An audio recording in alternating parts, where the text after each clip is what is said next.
De dij begint iedere betiert op het zoutdepot onder Wetterskipsdijk in Snits. Meewerkers van de gemeente Zuidwest-Friesland meidje hadden op voor weer een drokke dij. Ima Overwiek is haast 15 jaar chauffeur bij de gemeente. Een soort ondervinding dus achter het stuur, maar het bloot ook voor hem spannend. Ik glad ben, dan is het wel spannend. Ja, dat is vooral als je dan gladde dingen hebt en lietse plekjes.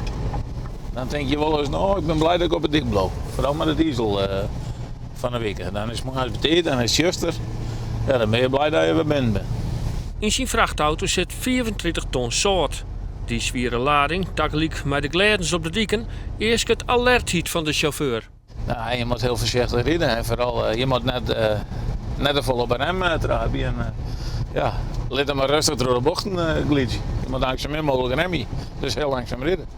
Al 3 dagen binnen Overwieken zijn collega's in het spier. De Iersel had de meerskip nog neer zo lang in zijn greep gehad, zei de chauffeur. Nou, dat is heel bijzonder, want ik heb het eigenlijk nog nooit mooi maken dat het zaklet is.